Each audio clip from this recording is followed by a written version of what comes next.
실질적인 거는 뭐냐면 경호실의 힘이 너무 세요. 경호실의 힘이 세다. 그래서 대통령이 참모들을 쉽게 만날 수가 없어요.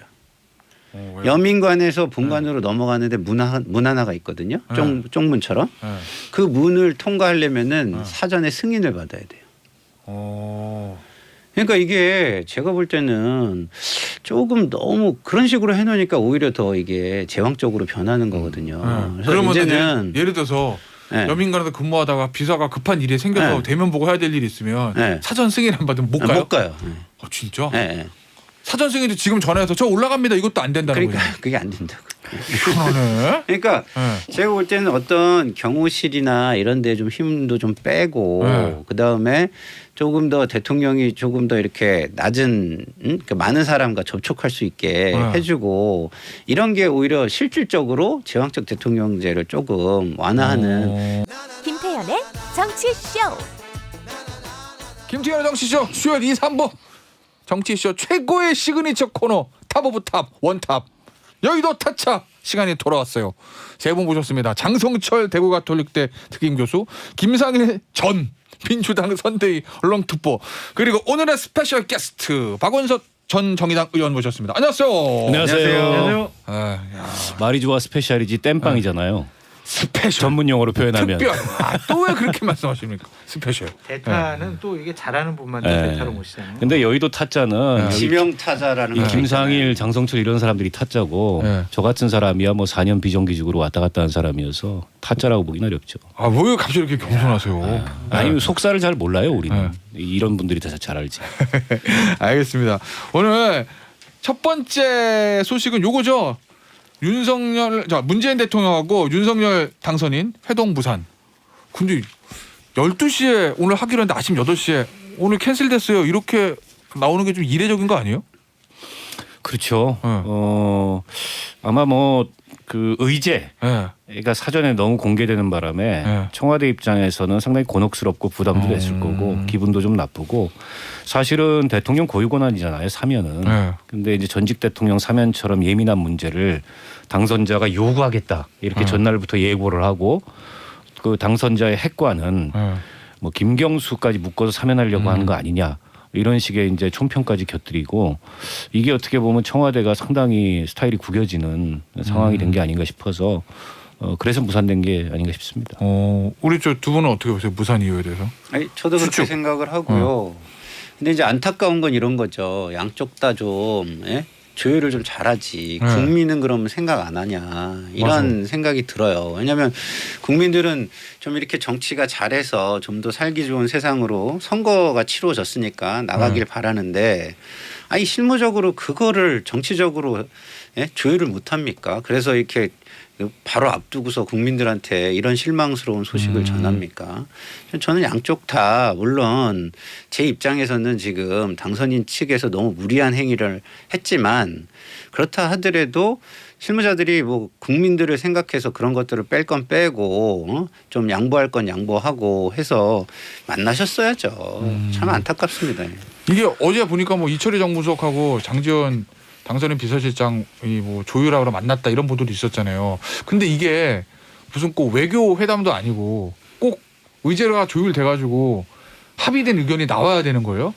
그냥 만나서 얘기하고 좀 잘합시다 이렇게 해서 끝나면 안 되는 건가? 그러니까 그런 형식적인 원래 그런 만남이어야 하는데 윤석열 당선인 측에서는 좀 의욕이 앞섰던 것 같습니다. 성과를 가져야 된다?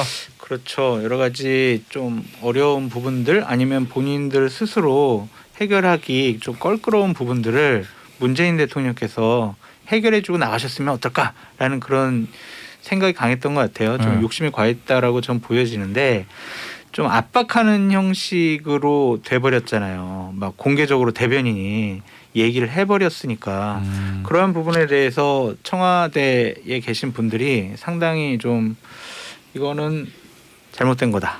불합리하다. 아니 지금 뭐 왜 이렇게 나와? 이런 식의 좀 감정상의 문제가 좀 더 크지 않았느냐라는 생각도 듭니다. 왜 우리를 밀리면 안 된다. 왜 우리를 궁지에 뭐냐면 이런 건가? 네. 저 그러면 대부분 언론에서 오늘 일면에 대부분 많이 썼던 게 특히 이제 진보 신문에서 MB 사면 요 얘기거든요. 그러니까 MB 사면을 가서 건의할 거라고는 이제 윤석열 당선인 측에서 공개를 얘기했고 뭐 청와대에서도 긍정 검토한다라는 기사는 나왔는데 역시 이거에 대한 이견이 오늘 회동 무산의 가장 큰 원인으로 보시는 건가요? 아무래도 그렇겠죠. 사실은 MB 사면 같은 건 일종의 이제 폭탄인데 네. 그 폭탄을 던진 거 아니에요. 네. 이 그러니까 후임자가 현 대통령한테. 근데 이제 현 대통령을 지지하는 그런 이 국민들 사이에는 사면 반대 여론이 굉장히 높아요. 지난번 박근혜 사면에 대해서도 굉장히 비판적인 여론이 있었는데 네. MB 사면은 그보다 더 정당성이 떨어진다. 이런 여론이 분명히 있지 않습니까? 근데 이거를 마치 당선인이 압박하듯이 가서 건의하겠다. 그 얘기는 대통령은 받아달라 이 얘기잖아요. 네. 아니 그러면 지금 대통령 입장에서는 혹은 여당 입장에서는 본인이 취임해서 하면 될 걸 왜 여기다가 폭탄을 던지냐. 가뜩이나 머리 아픈데. 근데 이런 반응이 나올 수밖에 없잖아요. 그런 측면에서 아마 여러 가지로 좀 안 맞은 것 같고 이제 또 한 가지 불편한 기류는 어제 이제 뭐 민정수석실 폐지 네. 또 공기업 인사 이거 관련해서 지금 이제 당선인 쪽에서 네. 조금 이제 당선인 쪽에 언급이 있었고 그에 대해 청와대가 불편해하는 기류들이 있었어요. 특히 이제 민정수석실 폐지와 관련해서는 뭐 민간인을 신상 털기하고 등등의 표현에 대해서 현 정부가 하지 않은 일을 가지고 구실을 삼아서 민정수석실 폐지를 얘기하지 말라. 어떻게 보면 굉장히 좀 냉소적 반응을 보였고 공기업 그 뭐 인사 관련해서도 이 정부 임기는 5월 9일까지다. 아직 임기가 남았는데 왜 현 대통령의 인사권까지 왈가왈부하느냐 이런 반응이 기분 나쁜 반응이 있었어요. 그런 것들이 다 곁들여져서 아마 오늘 회동이 무산된 게 아닌가 싶고 뭐 다시 잡히겠죠. 영원히 무산되는 건 아니고 관례상 어쨌든 현직 대통령과 당선인 사이에 그 회동은 있어 왔기 때문에 다만 이제 저 불편한 기류가 좀 가시려면 시간이 좀 필요하지 않을까 이렇게 봅니다.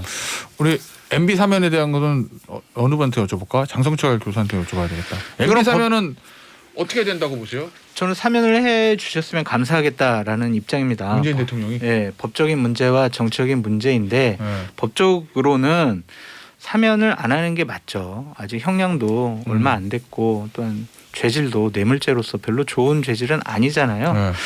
그래서 법률적으로는 상당히 좀 무리가 있어 보이는데 정치적으로 좀 국민 통합과 화합이라는 관점에서 문재인 대통령께서 결자 해지해 주시면 어떨까. 그리고 그러한 대통령의 고독한 결단에 대해서 국민분들께서도 좀 너그럽게 받아주시면 어떨까라는 생각이 있습니다. 근데 그러면은 윤석열 당선인이 이제 취임하면 원래 8.15에 특사하잖아요. 그리고 취임하면 또 취임 첫 특사하잖아요. 그러면 지금 3월이니까 5개월만 더 있다 나오세요. 제가 8.15에 사인하겠습니다. 이래도 되는 거 아닌가? 아니 그리고 좀 전에 결자 해지라는 표현이 저는 맞는지 모르겠어요. 문재인 대통령이 뭘 했길래 결자인지. 그럼 똑같은 논리로 하면은 윤석열 검사 시절에 한 거니까 거기도 결자네요. 그러면 본인이 해지하면 되죠. 근데 또 똑같이 제가 같은 류의 질문인데 문재인 대통령 입장에서 보니까 지지층의 반발을 좀 걱정되는 이런 얘기들 나오잖아요. 아니 뭐 지지층의 반발은 뭐 그게 눈에 보이는 현상이고요. 가장 중요한 건 이런 거 아니겠어요? 이런 걸 하려면 국민에게 충분한 명분을 가지고 설득할 수 있을 정도의 뭐 상황이 있어야 되는데 지금 상황에서 국민 설득이 가능하겠냐? 지지층뿐만 아니고 중도층도 어쨌든 공정과 정의 뭐 이런 것들이 있는데 이게 무슨 그들만의 리그 뭐 특권층만의 어떤 전유물 뭐 이런 거가 돼서는 안 되잖아요. 그러니까 이런 논의 자체가 국민들에게 이게 정치가 이걸 함으로써 어느 정도로 국민 어떤에게 생활이나 어떤 사회적 비용을 낮추고 이런 데 기여할 수 있느냐 이런 게 충분히 먼저 설득이 돼야 그런 게 있어야만 할 수 있는 거다. 저는 이렇게 생각합니다. 왠지 이게 폭탄 돌리기 같은 느낌이 폭탄 돌리기고요. 저는 뭐 결론부터 말씀드리면 부적절하고요. 차제에 이게 추후에 개헌을 할 때 대통령의 사면권 문제에 대해서도 근본적 검토를 좀 해봐야 돼요. 일정한 제한을 두든가 하는 거를. 왜 그러냐면 세계 어느 나라의 선진 민주 국가에서 최고 통치권자의 사면권을 이런 식으로 사용하는지에 대해서 저는 묻고 싶고 그리고 그거 한다고 국민 통합이 됩니까? 그 전직 대통령 범죄 저지른 전직 대통령 사면했다고 국민 통합이 된다면은 대한민국 굉장히 통합적인 나라가 됐어야 돼요. 그게 아니잖아요. 그런데다가 박근혜 전 대통령 사면 시절에 박근혜 씨 사면에도 굉장히 비판이 많이 따랐는데 이명박 씨는 그보다 더 명분이 없어요. 게다가 반성도 안 하고 있고 뭐 여전히 그 본인은 정치 탄압을 받았다고 주장을 하고 있고 추징금도 안 내고 있고 이런 상황에서 사면을 하는 게 국민의 법감정에 맞느냐, 게다가 법치주의 원칙에 맞느냐. 그런 측면에서 저는 부적절하다고 보고 게다가 김경수 지사 사면 얘기까지 물론 아직까지는 권성동 의원의 주장입니다만 만약 그런 게 현실화된다면 대통령 사면권 가지고 나눠먹게 한다. 이런 비판을 받아도 저는 할 말이 없다고 보고요. 윤석열 당선인이 이명박 전 대통령을 사면한다는 생각을 굳게 가지고 있다면 본인이 임기 시작한 이후에 사면을 하면 된다. 왜 지금 불편하게 물러나는 대통령한테 그걸 사면해달라고 얘기를 하냐. 저는 그게 맞다고 봐요. 알겠습니다. 어제 청와대 회동 무산의 가장 큰 원인이 이제 MB 사면들 얘기하는 거고 또 두 번째 하나 꼽는 게 그거잖아요. 어제 윤석열 당선인 측에서 얘기했던 공공기관 인사하지 마세요. 임기 얼마 안 남았는데 우리가 할게요. 근데 청와대는 임기 말까지 대통령이 고유 권했는데 왜 그래? 요거잖아요. 이건 어떻게 정리하는 게 맞아요? 공공기관 인사. 형식적으로는 대통령이 임기가 남아있으니까 형식상으로는 권한이 있는 건데 근데 차기 취임한 대통령 입장에서는 아니 나랑 내 통치 철학을 반영한 사람을 하는 게 맞지. 나는 임기 5년 남았고 당신이 2개월 남았는데 지금 알밖에 하는 게 맞아. 이 얘기하는 거잖아요. 정권 초기 항상 이런 일이 벌어져요. 네. 그래서 문재인 대통령이 출범했을 때도 그랬고 그 이명박 대통령 때 박근혜 대통령 넘어갔을 때도 같은 진영의 그 정권이 교체가 된 건데도 상당히 니들 나가라. 친박인들이 네, 우리 친박들 가야 되는데 니들 왜 안 나가냐. 자리 나눠줘야 되니까. 같은 병끼리 왜 그래? 막 그때 같은 병끼리. 엄청나게 그랬어요. 네. 그래서 로비도 많이 하고 막 그랬었는데 이것도 법적인 문제와 정치 문제를 또 따로 봐야 될 것 같아요. 네. 법적으로는 임기가 보장되어 있으면 네. 또 그렇게 그런 권한을 행사할 수 있으면 하는 게 맞죠. 근데 새로운 정부가 들어섰잖아요. 네. 전임 정권에서 전임 대통령과 같이 호흡을 맞춰왔던 분들이 신임 대통령이 왔는데 공공기관에 자리를 하고 있다? 그게 뭐가 앞뒤가 안 맞는 것 같아요. 그래서 이거는 강제로 나가게 할 수는 없고 강제로 나가면 또 블랙리스트 해가지고 몇 명 또 감옥 가야 되잖아요. 그래서 이런 부분들은 알아서 처신하는 게 맞다. 그렇다고 신임 정권이 강제적으로 너 나가. 이런 식의 반응을 보이는 건 좋지 않다라고 보여집니다. 근데 보니까 청와대에서 이주열 한국은행 총재는 워낙 거물이고 그래서 그런지 몰라도 우리가 인사 안 할게요. 알아서 하세요 이러는데 공공기관 사실은 자리 나눠주기 한국은행 총재는 나눠주기 좀 힘든 자리인데 나눠주기 좋은 공기관 사장 감사 이런 데는 막 지금 청와대 출신 내려보낸다는 거잖아요. 그러니까 이게 아까 뭐 통치 철학을 얘기를 했는데 낙하산들이 내려가서 통치 철학을 한다. 이게 공공기관의 성격상 맞습니까? 공공기관이라는 거는 국민의 이익이나 복리를 증진시키기 위해서 국민의 권한이나 어떤 그 권리를 뺏어다가 독점권을 주고 국민을 위해서 일해라라고 한 기관들이에요. 그런데는 이제 전문성을 가지고 있고 일을 더 잘할 수 있고 이런 사람들을 보내는 것이지 무슨 여기가 전리품도 아닌데 통치 철학을 공유하는 사람들을 낙하산으로 내려보내기 위해서 해야 된다? 저는 여기 동의하기 어렵고요. 근데 이제 정책 방향이 완전히 다른 분야가 있죠. 그런 분야는 이제 뭐 원전이나 이런 부분 그런 부분은 조금 신중하게 할 필요는 있을 것 같아요. 그렇지만 그럼에도 불구하고 이런 얘기가 있잖아요. 악법도 법이다. 그러면 우리가 이 제도를 변경해가지고 해야지 이걸 갖다가 뭐 논쟁을 하고 이러는 거는 전 바람직하지 않다고 보고요. 각자가 정치인들이 제일 못하는 게 조급하고 인내심이 부족한 건데 아니 뭐 1, 2년 좀 기다렸다가 해도 되죠. 뭐 지금 꼭 해야 돼요? 그럴 필요는 없는 거잖아요. 그리고 이게 다른 진영의 사람들이 있으면 오히려 국민 입장에선 좋을 수도 있어요. 왜냐하면 이게 상호 토론도 되고 견제도 되고 이런 부분도 있거든요. 그러면 어떻게 돼요? 행정이 좀 더 투명해질 수 있는 요소가 있기 때문에 오히려 또 좋을 수도 있어요. 그렇게 좋고 투명한데 왜 문재인 정권 들어서자마자 박근혜 쪽은 사람들 다 나가라고 그렇게 압박했어요. 그러면 잘못한 거는 뭐 계속 이어져야 합니까? 아닙니다. 옳은 말씀입니다. 아니 근데 장성철 교수가 저렇게 핏대 세울 일이 없는 게 MB 정권 들어서자마자 노무현 정부 공공기관장들 다 쫓아내느라고 얼마나 시끄러웠습니까 그때. 막 소송도 가고 안 물러나는 공공기관장 막 감사도 하고 수사도 하고 했잖아요. 그러니까 이거는 좀 피장파장이고 그래서 이 문제가 좀 아까 이제 김상일 특보가 얘기한 게 정답인데 그 동안에 절대로 그렇게 운영이 안 돼 왔습니다. 결국에는 이제 이른바 역관주의, 그러니까 성행하는 그런 어떤 자리로 이 공공기관 뭐 기관장, 감사 이런 것들이 활용이 돼 왔는데 저는 지금처럼 그 all or nothing인 이 대통령제 게임에서 과연 공공기관장들 저렇게 임기를 두고서 매번 그 정권이 바뀔 때마다 그 임기 문제를 가지고서 논란을 벌이는 게 바람직한가 이런 생각도 들어요. 역으로. 오히려 정권이 바뀌면 그냥 싹 나오는 게 지금 우리 대통령제 성격에는 더 부합하는 것 같아요. 그렇죠. 미국처럼. 네, 미국처럼. 미국은 싹 나오거든요. 그렇죠. 버티거나 이러지 않습니다. 근데 대통령제의 성격은 그렇게 완전한 독임제적인 그런 성격을 갖고 있는데 공공기관장이나 뭐 심지어 주요한 어떤 권력기관장들은 다 임기를 정해놓으니까 그 불일치로 인한 이 마찰과 잡음들이 굉장히 많아요. 그래서 이거는 어떻게 제도를 선택할 건가, 어떻게 시스템을 선택할 건가의 문제라고 보고 지금 어쨌든 현 제도는 임기가 정해져 있어요. 그러면 저는 이건 이제 양쪽 다 좀 지혜가 필요한데 새로 들어오는 정권은 기왕에 임기가 남아있는 공공기관장들 내쫓으려고 하지 말고 그 부작용은 문재인 정부에서도 환경부 장관 구속되고 이러면서 다 드러났잖아요. 그리고 현 정권은 아직 임명하지 않은 지금 공석인 자리들을 굳이 알받게 하려고 하지 않았으면 좋겠다. 그로 인해서 좀 국민들이 피곤해하는 이런 일들을 서로 줄이는 게 맞고요. 궁극적으로 어떻게 할 거냐. 이거는 어떤 대통령제를 선택할 거냐에 따라서 조금 달라질 수 있는 문제가 아닌가 봐요. 이게 사회적 자본이잖아요. 사실은.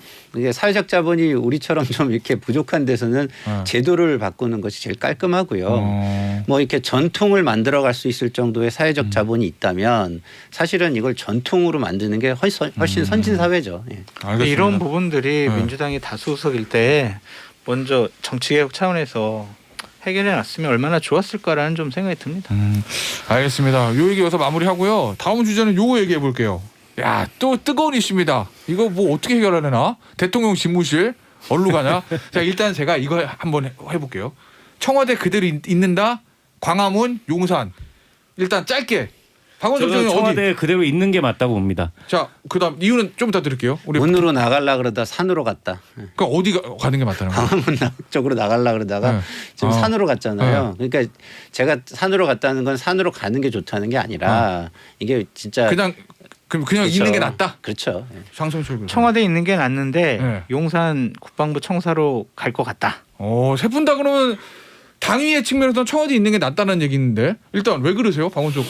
일단 그 청와대라는 게 제왕적 권력의 상징이 돼 있고 또 청와대의 구조 자체가 구중궁궐이라는 비판처럼 폐쇄적인 것도 맞습니다. 그것도 맞죠. 게다가 대통령과 참모 간의 거리도 너무 커요. 500m씩이나 본관 관저로 보고하러 가야 되고 이제 이런 문제들은 현재 청와대 내에서 조정하면 되는 문제고 제왕적 대통령제의 문제는 공간이 주는 상징성 문제도 있지만 그보다 더 큰 건 청와대가 어떤 기능과 어떤 구조를 갖느냐, 어떤 구조를 갖고 어떤 기능을 하느냐의 문제라고 봐요, 본질적으로. 그러니까 지금 수석실 같은 경우는 전 다 폐지하는 게 시대 정신에 맞다고 봅니다. 뭐 반만 남기고 반은 폐지한다고. 그게 내각 위에 내각이 돼서 사실상 이 청와대 수석실을 통해서 대통령이 통치하고 장관들은 사실은 무슨 꿔다 놓은 보리자루 비슷했던 게 그동안의 역대 권력들의 다 권력 운영의 모습이었어요. 이거 맞아요. 바꾸는 게 핵심이라고 보고 왜 청와대에 있는 게 낫냐고 보면은 저는 이 보안, 경호, 경비상의 문제가 굉장히 커요. 지금 청와대는 사실상 기지화돼 있습니다. 일종의 요새화된 시설이에요. 북악산에 패트리어트 미사일 있고 대공 발칸포 다 있고 지하 벙커 있고 그다음에 군 경찰이 함께 2중 3중의 경비를 서고 있어요. 그거를 광화문에 옮겨 놓으려고 하면 광화문 일대가 그게 가능합니까? 광화문 일대를 군 기지화 만드는 게. 그래서 나온 대안이 용산인데 용산으로 간다면 지금 청와대에 있는 거하고 뭐가 다르냐는 거예요. 그게 시민 속으로 들어가서 시민과 소통하는 장소가 아니거든요. 오히려 용산에 두고 한남동으로 출퇴근하면 그로 인한 불편만 거기서 또 발생할 거기 때문에 현재 청와대에 있대 지금까지 청와대 구조에 대해서 여러 가지 비판이 나왔던 문제들을 보완할 수 있는 그런 어떤 대안을 찾는 게 저는 비용과 여러 가지 이 문제점들을 줄이는 방법이라고 봅니다. 장성철 교수님은? 박원석 의원님의 얘기에 100% 동의를 하고요. 근데 똑같은 얘기할 수밖에 없고 저는 다른 관점에서 지금 국정 현안 시급하게 처리해야 될 부분들이 많이 있잖아요. 그런데 지금 청와대 어디로 옮기냐, 광화문 가냐, 용산 가냐, 이거 가지고 지금 에너지를 낭비할 때냐, 이거 가지고 국민들이 그래 어디로 가는 게 좋아, 이런 식의 의견이 갈리는 게 맞느냐라는 생각이 있어요. 그래서 저는 차라리 좀 시간을 두고 검토를 해보는 게 나을 것 같다. 나는 예를 들면 5월 10일 날 그 임기 시작을 나는 청와대에서 안 하고 나는 용산 국방부 청사에서 할 거야. 그런 이미지를 국민들에게 줄 거야. 라는 조급한 욕심을 부리지 않았으면 좋겠다. 나오시겠다라는 그 진정성을 알겠어요. 숭고한 뜻이에요. 권력을 놓겠다라는 것도 다 알겠어요. 하지만 좀 여러 가지 세금 들어가는 부분도 있고 조급하면 탈이 납니다. 그래서 조금 천천히 인수위 차원에서 판단과 생각을 다시 한번 해보시라.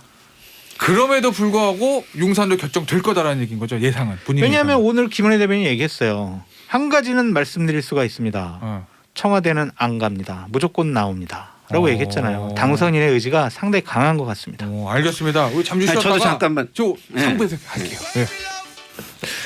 우리 2부에서 저 대통령 집무실 청와대 지금 있는 게 난가, 광화문을 가는 게 맞나, 용산 가는 게 맞나 이 얘기했었거든요. 네, 제가 좀 뭐 얘기를 하면 저는 그렇게 생각해요. 일단은 청와대를 옮기겠다는 목적이 뭐냐면 제왕적 대통령 뭐 이런 거를 좀 불식시키겠다 뭐 이런 거잖아요. 근데 저는 이거를 뭐 옮기는 것도 굉장히 이렇게 보여주는 차원에서 되게 좋지만 실질적인 거는 뭐냐면 경호실의 힘이 너무 세요. 경호실의 힘이 세다.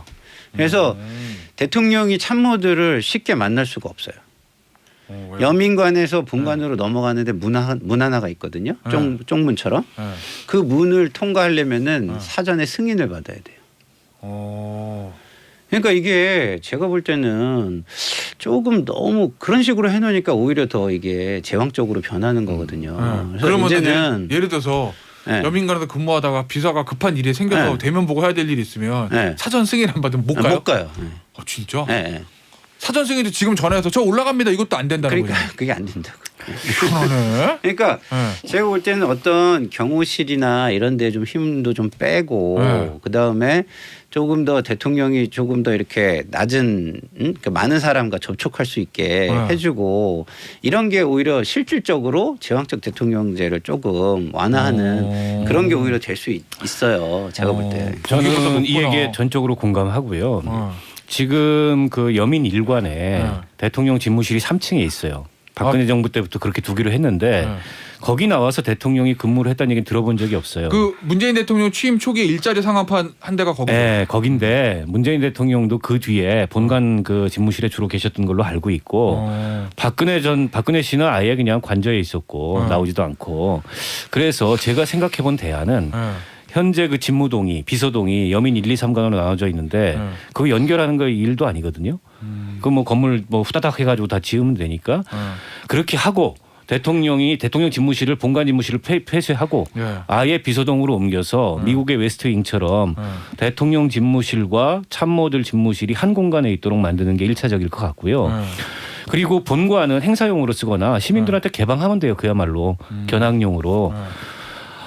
지금 오히려 그 복잡한 이 경호 경비의 문제를 다 고려해서 이걸 광화문으로 나오는 건 거의 불가능에 가깝고 용산으로 들어가는 거는 군기지에서 또 다른 군기지로 옮기는 거예요. 거기도 시민 접촉면이 별로 없어요. 그리고 한남동에 이제 관저를 두고 출퇴근을 한다. 그 불편한 거 다 시민들이 고스란히 감수해야 되거든요. 그 비용을.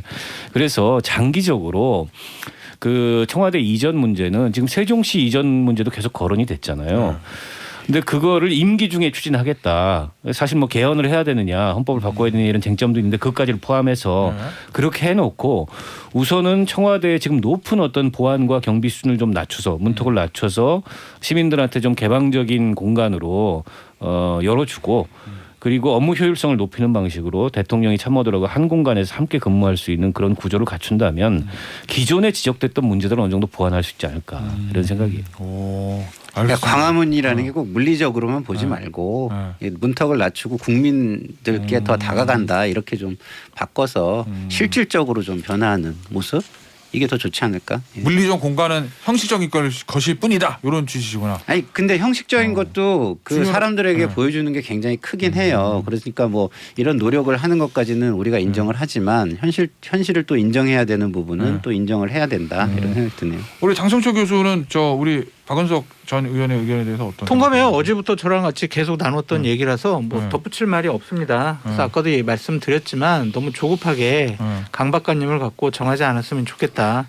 그런 차원에서 보면 오늘 김은혜 대변인의 저는 확정적인 발언도 좀 부적절하지 않았느냐라는 생각이 듭니다. 그러니까 지금이라도 수정하는 게 맞다는 취지죠. 그럼요. 인수위원을 왜 둡니까? 그런 것들이 현실성이 있느냐, 효율적이냐 이런 것들을 다 판단하기 위해서 인수위 두는 거잖아요. 거기서 논의해봤으면 좋겠어요. 알겠습니다. 자 이제 윤석열 당선인 얘기는 여기서 마무리하고 민주당 가볼게요. 민주당 비대위를 꾸렸는데 자 김상현 전 듣고 네. 일단 비대위원장 투톱. 맞군요. 예? 맞군요. 예. 왔군요라는 얘기는 내가 각오하고 있어서 뭐 이런 느낌인데 지금 느낌이 아니, 뭐 드디어 올게 왔군요. 솔직히 얘기해버렸어요. 오늘 올게 다 그냥 왔군요. 쫙 예. 이렇게. 하고 싶은 얘기 다 하세요 네. 그냥. 예. 저말안 일단은 할게요. 뭐 새 비대위가 세대 교체의 면면이 많이 보인다는 측면은 저는 인정을 해줍니다. 보기 좋다. 젊은 분들이 예. 많이 들어갔죠. 예, 예.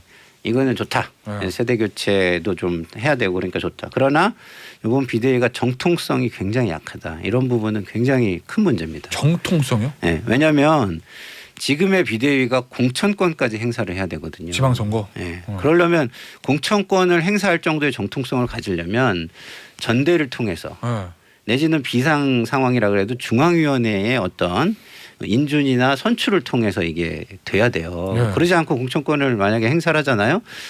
그거 선거에 나온 사람들 막 그 치열한 싸움 속에서 난리 납니다. 난리. 그래서 제가 볼 때는 지금 비대위가 이 정통성이 약한 부분을 잘하려면 정말 공천을 너무너무 잘해야 돼요. 깔끔하게. 그렇지 않으면 이 정통성 시비가 굉장히 클 것이다. 저는 이렇게 좀 우려가 됩니다. 우리 박원석 전 의원께서는 투톱이잖아요. 네. 위원장이 네. 윤호중 원내대표. 이제 선거를 진 쪽에 이제 뭐 수습 노력인데 그걸 가지고 좀 야박하게 평가하는 게 좀 그렇습니다만 저는 지금의 비대위 체제는 현재의 당 주류들이 현재의 당 질서를 그대로 유지하고자 하는 일종의 담합이다라고밖에 보이지 않아요. 왜냐하면 좀 아까 우리 김상일 특보도 그 정통성 문제를 얘기했는데 보면은 물러나는 최고위원들이 물러나는 당대표와 최고위원들이 결정해서 의총에서 형식적으로 추인받는 식으로 윤호중 비대위를 결정을 했어요. 비판이 커지니까 공동 비대위원장으로 이제 박지현 씨를 갖다가 앉힌 꼴이에요. 그래서 민주당의 어떤 세대 교체 이미지를 보여주고 특히나 이제 2030이 이번 그 선거에 예민하게 반응했기 때문에 2030 특히 여성으로 대표되는 목소리를 당 수습 과정에 반영하겠다라는 건 좋은데 자칫 이게 이제 그런 분들 들러리 세워서 기존의 뭐 586 친문 이런 주류들이 그 뒤에 숨는 거 아니냐.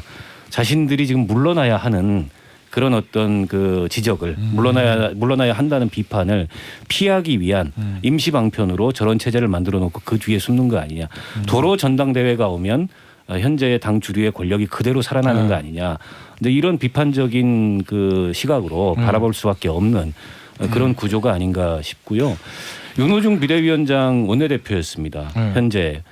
그러면 이 선거의 책임이 송영길 대표만큼 있는 분이에요. 근데 그분을 다시 비대위원장으로 앉히려면 당내에 상당한 합의와 결의가 있어야 되는데 그냥 뭐 뚝딱뚝딱 해가지고 하룻밤사이 저거 결정해놓고 신임 원내대표는 또 뽑아요. 그 저는 오히려 절차적 정당성의 측면을 따진다면 대안이 없다면 신임 원내대표를 빨리 선출해서 그 원내대표가 그렇죠. 네. 네. 음. 비대위원장을 전대까지 겸임하고 맞습니다. 전당대회를 좀 땡기는 한이 있더라도 그게 절차적으로 가장 무리가 없는 방식인데 저런 무리한 방식을 택하는 거는 결국에는 현재의 당 질서를 바꿀 생각이 조금도 없다라는 어떤 주류의 시각이 아닌가 싶습니다. 그리고 이게 당원 단규 해석의 논란도 또 있어요. 왜냐하면 이게 원내대표를 임시로 비대위원장을 시키는 거는 비대위원장을 대행하라는 거예요. 대행하라는 거. 근데 원내 대표기 때문에 대행을 시키는 건데 원내 대표가 사라졌어. 또 대행만 남아. 그게 무슨 비대위원장이에요. 그렇게 네? 되구나. 그래서 이 새 당원 원내대표가 선출되면 그렇죠. 그러면은 이제 새 원내대표가 선출이 되면 박원석 의원님께서 잘 지적을 해주신 것처럼 오히려 정통성은 새 원내대표가 훨씬 더 크게 가진다라는 것이고요. 그럼에도 불구하고 새 원내대표가 뽑히더라도 정말 적절한 사람이 있다면 예? 어떠한 방식으로든 새 비대위원장을 세우는 게 또 맞지요. 근데 그게 만약에 큰 혼란을 가져올 것 같고 그러면은 말씀하신 대로 임시적으로 새로 뽑힌 원내대표가 비대위원장을 하는 것이 뭐 당한 단계로 보나 정통성의 측면으로 보나 무리가 훨씬 덜하다. 이렇게 말씀을 드릴 수 있겠습니다. 혹시요, 저 진짜 궁금한 건데 크게 질 줄 알았는데 0.8% 차이적으로 아깝게 졌으니까 아이 잘했네. 크게 안 뒤집어도 되겠구만. 이길 뻔했구만. 이런 거 아니에요? 그냥 아니 왜냐면 내가 보니까 선거 패배에 사실 책임 있는 사람들이잖아요. 윤호중 원내대표 넘버 투죠. 그다음에 그 안에 비대위원 중에서 존칭 빼고 조웅천, 권지웅, 그다음에 최이배 다 선대위에서 중요 지책 맡았던 사람들이잖아요. 그러니까 근데 그 사람들이 그대로 지도부에 갔나? 그러니까 자기의 함몰이 많이 돼 있으면 그 해석이 맞을 거예요. 근데 우리가 돌아보면 자 보세요. 처음에 국정농단 이후에 이 국민의힘의 지지율이 한 자리였어요. 한 자릿수. 그 한 자릿수 정당을 지금 40%가 넘게 만든 거예요. 그러면 그 책임이 작습니까? 엄청 큰 것이죠. 그걸 만약에 조금 졌으니까 이렇게 생각했다면 그건 정말 우리가 진짜 앞으로가 막막하고요. 그건 아닐 것이다. 아니, 이렇게 믿고 싶고. 대선 진 당이 비대위하면 싹 갈아엎는데 그게 아닌 것 같아가지고 제가 그래서 그냥 궁금해가지고. 그러니까요. 참 그런 우려는 있는데 아니라고 믿고 싶고요. 좀 아까 그 박원석 의원님께서 표현해 주신 말씀 중에 당 주류라는 말씀을 하셨는데 규정을 잘해야 돼요. 당 주류를 누굴 얘기하는 건지. 누구예요? 왜냐하면 아닙니까? 그러니까 친문을 의미하는 거라면 이게 또 굉장히 해석의 여지가 많아요. 왜냐하면 윤호중 의원이 친문이냐 친이해찬이냐 이걸 규정을 해야 돼요. 친문이나 친이해찬도 다른 거구나. 다르죠. 날 샜네. 그러면 친이해찬이면 사실은 이재명 후보하고 아주 밀접하게 연동이 돼 있는 거예요 지금. 그러면 이게 친문 체제가 아니라 이재명 후보의 후속 체제로 볼 수도 있을 여지가 굉장히 있어요. 왜냐하면 저도 처음에는 윤호중 비대위원장 얘기가 나왔을 때 친문이 이렇게 생각했거든요. 그리고 박지원 공동비대위원장이 강하게 비판을 했습니다. 그런데 이재명 후보의 전화 한 통을 받고 비대위원으로 들어오고 공동비대위원장까지 맡아요. 그럼 이걸 어떻게 봐야 할 것이냐. 네? 그러면 이거를 해석하는데 가장 쉬운 방법은 윤호중 비대위원장을 친이해찬으로 보는 거예요. 그러면 송영길 그다음에 이해찬 그다음에 이재명 후보 쪽의 용인 이것이 딱 맞아떨어지게 됩니다. 이야, 친이해찬. 저는 그래서 제가 얘기했잖아요. 이게 당 주류 권력의 담합이다. 서로 결정적으로 다르지만 그분들이 당 주류냐 또 이거는 이제 제가 그래서 되게 의문을 제기하는 거예요. 비주류가 차지한 이번에는 그런 당권이었거든요. 알겠어요. 그냥 잘못됐다고 그냥 얘기해요. 저는 당과 국회에서 비대위를 옆에서 많이 지켜봤던 저로서는 민주당이 정말 비대위 많이 보셨을 것 같아요. 옆에서 많이 보고요. 그런데 이런 비대위는 결국엔 실패다라고 볼 수밖에 없습니다. 왜요? 비대위를 왜 합니까? 비상이니까. 네, 비상이고 우리가 새로운 사람을 비대위원장으로 내세워요. 그 비대위원도 새로운 사람들로 해요. 그래서 국민들께 저희들을 당 바꾸겠습니다. 저희들부터 바뀌었습니다. 저희들 조금만 더 관심을 가져주세요. 그러한 의미에서 비대위를 구성하는 거거든요.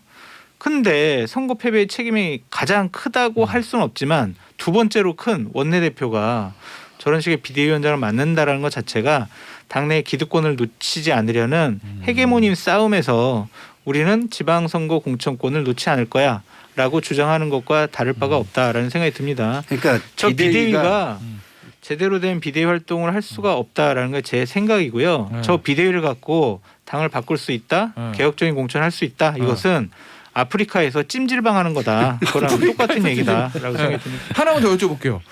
박지원 씨 활동가 저 N번방 불꽃추석단 뭐 민주당에서는 선거 막판 여성 표심 얻는데 굉장히 공을 많이 세웠다라고 이제 평가하는 것 같은데 어쨌든 사실 젊은 사람을 깜짝 발탁해가지고 젊은 분을 깜짝 발탁해서 비대위원 지도부에 소택만을 내리꼽는 건 지금 국민의힘의 이준석 대표도 예전에 2012년에 그렇게 비대위원 됐고 많이들 있잖아요. 근데 제 기억에 그냥 비대위원이 아니라 비대위원장 당 대표급으로 그냥 휘우 온 거는 거의 정당에서 처음인 것 같거든요. 그거 그러니까 어떻게 이게 평가하세요? 참 비겁한 책임 회피라고 좀 보여지고요. 박지원 공동위원장께서 나이가 어리고 경험이 없기 때문에 비대위원장직을 잘 못할 거야라고 폄하하고 싶지는 않습니다. 네. 하지만은 당에서 제대로 된 관리를 해야 될 것 같아요. 되게 상징성이 있는 분이잖아요. 그러니까 자꾸 지금 정치권에 적응이 잘 안 됐는데 자꾸 언론에 언론에 자꾸 내보내서 우리 당은 이렇게 할 거고요, 저렇게 할 거고요, 이렇게 하다가 삐끗 말실수 한번 하면요 비대위원장의 권위가 확 떨어지거든요. 그럼 이거는 큰 당으로서는 큰 타격이 될 수밖에 없습니다. 관리 잘하시라고 말씀드려요. 자 내부자의 말씀. 제가 아까도 말씀드렸지만 이게 정치에서 가장 중요한 게 정통성이에요. 그러니까 이렇게 새로운 인물을 영입해서 훌륭한 위치를 주고 뭐 이러는 거 키워 나가고 육성해 나가고 이건 좋아요. 근데 이 박지원 비대위원장이 어디를 대표하는 거죠? 여성을 대표해요? 그러려면 여성계에서 뽑아 올렸어야죠. 그러니까 권한이 이양이 된 임파워먼트가 된 상태에서 선출이 됐으면 그 정통성을 다 가지고 발언을 하실 수가 있어요. 근데 그런 게 아니라면 그러기가 굉장히 어렵거든요. 그러니까 우리가 굉장히 착각하는 게 뭐냐면 시민사회를 굉장히 존중해야지 하면은 시민사회에서 몇 사람을 뽑아뒀어요. 근데 그걸 존중하는 게 아니거든요. 시민사회 전체에다가 선출 권한을 줘서 거기 대표자를 데려다 쓰는 게 훨씬 나은 거예요. 근데 그런 방식은 아니다. 그렇기 때문에 장성철 교수가 좀 전에 우려하는 부분들에 대해서 저도 좀 우려가 좀 있고요. 그렇지만 당에서 잘 지원을 해서 이미 벌어진 일이니까 훌륭한 정치인으로 커갈 수 있게 좀 해줬으면 좋겠다 이런 생각이 듭니다. 박원석 전 의원은 어떻게 보세요? 청년 정치를 많이 보셨잖아요. 여야 그 이제 민주당의 기존에 없었던 그런 새로운 자원이고 좋은 자원이잖아요. 대선 막판에 이재명 후보로 2030 여성들의 표가 결집되는데 큰 역할을 했어요. 그러면 저런 이제 새로운 자원, 좋은 자원이 훌륭한 정치인으로 성장할 수 있도록 당에서 책임 있게 저는 배려하고 도와줄 필요가 있다고 생각해요. 근데 오히려 지금 같은 이 비상한 수습의 시기에 공동 비대위원장이라는 정치 경력이 상대적으로 짧은 분한테 무거운 짐을 얹어놓는 건 저분을 훌륭한 정치인으로 잘 성장하도록 배려하는 방식은 아닌 것 같아요. 오히려 소모될 가능성이 굉장히 높다고 보고 저는 지금 이제 청년이라는 게 정치에 있어서 하나의 키워드고 숙제인데 청년 정치를 어떻게 할 건가를 꼭 저는 당사자성으로만 이 해결하고 설명하려는 시도도 다시 한번 생각해 봐야 될 것 같아요. 왜냐하면 충분히 그 훈련되고 검증되고 준비된 청년이 있을 수 있고 그렇지 않은 청년이 있을 수 있습니다. 그런데 청년이라는 이유로 앞뒤 가리지 않고 어쨌든 책임을 맡겨놓고 또 금방 소모시키고 만약 그게 잘못되면은 청년 정치는 이제 안 돼라는 일종의 이제 백래시로 되돌아오고 이런 상황을 반복하는 건 바람직하지 않다고 보고 미국의 청년 정치를 대표하는 그 아이콘이 누군 것 같습니까? 버니 샌더스예요. 8순이 넘은. 그래요? 어떻게 당사자가 아닌 버니 샌더스가 청년 정치를 대표할 수 있을까? 그거는 그 청년들의 요구 또 청년들의 감수성, 청년들의 시대 정신 이걸 누구보다 대변했기 때문이에요. 당사자여서 한 게 아니고 그런 측면에서 우리도 청년이 하나의 숙제고 키워드이긴 하지만 실제 청년 정치를 어떻게 구현할까 이 기성 정치 내에서 이 가장 좋은 방법 그리고 가장 그 적합한 방법이 뭘까에 대해서는 저는 이제는 당사자성의 문제로만 그걸 설명하는 건 아닌 것 같다. 조금 더 폭넓게 이 문제를 바라봐야 될 것 같다 그런 생각입니다. 정의당은 잘 하고 계시죠? 정의당은 잘 하고 계시죠? 청년 노력하고 정치에 있습니다. 대해서. 그 주제에서 포인트에서 벗어나지 마세요. 아니 물어보는 거예요. 네, 노력하고 있습니다. 반성하고 있습니다. 여기에 좀 더해서 제가 말씀을 드리면 당의 구조에 대해서도 한번 봐야 돼요. 예를 들어서 저는 민주당의 당비를 적지 않게 거의 20년은 안 됐지만 20년에서 몇 년 빠지게 내고 있단 말이에요. 근데 저 같은 사람은 예를 들어서 어느 날 갑자기 당비도 안 내다가 오신 분들의 밑에서 뭐 발언권도 인정받지 못하고 무시당하고 이러는 경우가 굉장히 많잖아요. 지금 정당의 구조가. 그러면 제가 박지원이라는 그 인물을 잘 발탁을 했다라고 인정은 하지만 그러면 이 분이 우리에게 이야기를 할 때 그러면 기존에 10수년간 당비를 낸 사람들한테는 그럼 어떻게 인정받을 것인가 이걸 고민해 줘야 되는데 그런 고민이 있겠어요? 셀럽들이 와가지고. 네. 알겠습니다. 아 이재명 후보의 미래에 대해서도 물어보려고 그랬는데 그거 이제 남겨뒀다가 다음 주에 할게요. 이재명 후보 언제 어디서 어떻게 컴백할지 그게 궁금해가지고 이 얘기는 다음 주에 하기로 하고요. 이재명 전 후보죠. 오늘 15타째 여기서 마무리할게요. 박원석, 장성철, 김상일 세 분이었습니다. 감사합니다. 감사합니다.